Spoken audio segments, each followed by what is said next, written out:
Jatend migawo mar tuke Kipchumba Murkomen owacho ni piny owacho oseketo okenge makare mag tiego rawere mondo gibed jotelo kod johala ma otegno e kinde mabiro. Nowuoyo e kinde nyasi mar Young Africa Leadership Initiative kata YALI mane obagi e National Museum, kama ne owacho ni chenrono en mar loko ngima rawere kendo biro miyo gibed jotelo makiny kendo jogo manyalo loso thuolo mag tije. Riwruok mar YALI nochaki gi jatend piny Amerka machon Barack Obama e higa mar 2010 kendo geto tiego rawere ne weche mag telo.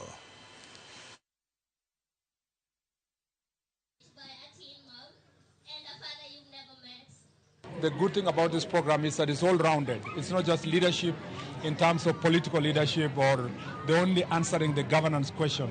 This program also answers economic question, and I am so pleased today that I have been able to go through the stands to see the alumni of this program who are coming up with innovative business ideas, who have improved on their creativity, who have established also thriving businesses. We love to partner with them to provide them these leadership opportunities, whether it's these exchanges that go to the United States or the Regional Leadership Center where we've trained more than 1,800 people. We now have more than 6,000 Kenyan alumni that we've created an alumni association, hoping that they can use that association as a platform to continue the kind of transformational things they're doing, whether it's on climate change or community building, health, education.